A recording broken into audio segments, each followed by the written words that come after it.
නාගයෝ දෙන්නේ. මනුෂ්‍ය වෙස්සේ. ඔබ වහන්සේ ඒක කොහොමද සම්ස නිශ්චය කළේ නාගලෝකයෙන්? නාගලෝකෙන් ආවා කියන්නේ දැන් මනුෂ්‍යෝ දැක්කම අපිට හොයාගන්න පුළුවන්. මේ දෙන්න මනුෂ්‍යෝ නෙමෙයි. මේ දෙන්නගේ ඇස් බොහොම දිගයි.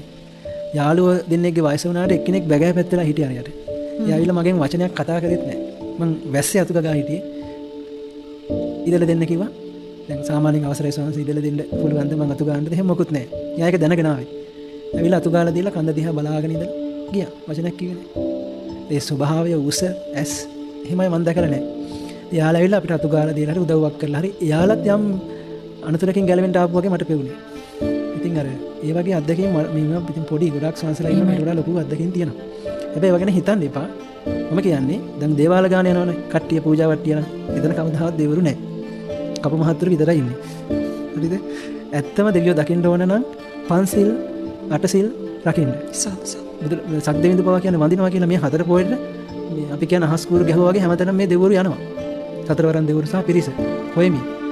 අපි සීලයක ගුණයක නැත්නම් අපි ඉල්ලුවත් දෙයියන්ට පිට වෙන්න බෑ. අපි සීලේ ගුණය හරියට රකින්නවා නම් ඉල්ලන්න ඕනේ නැහැ දෙවරු හොයන් ඇවිල්ලා උදව් කරන්න. ඒක හොඳටම දන්නේ ස්වාමීන් වහන්සේ. ඒ නිසා ඔබ සීලයක ගුණයක නැත්නම් දේවාල ගාන ගියාට දෙවිවරු නැහැ. කොහොමද දේවාල වල නම් දෙවිවරු නැහැ ලංකාවේ. ඒක දේවාලයකවත් දෙවිවරු නැහැ. එහෙමයි ස්වාමීන් වහන්සේ. අටමස්ථාන සුරස්මස්ථාන අධිගෘහිත දෙවිවරු නම් ඉන්නවා. ඉතින් එයාලගෙන් ඉල්ලන්න ඕනේ නැහැ. ඔබ සිල්වත් වෙන්න. බුදුරජාණන් වහන්සේ දෙවියන්ගෙන් පිට ඉල්ලුවේ නැහනේ. රහතන් වහන්සේලා ඉල්ලුවේ නැහනේ. උන්වහන්සේලා සිල්වත් වුණා. දෙවිවරු හොයාගෙන ආවා. ඉතින් එයාලගේ උපකාරයක් ඕනේ නැහැ කියන තැන ඉඳලා කටයුතු කරන්න. එහෙමයි ස්වාමීන්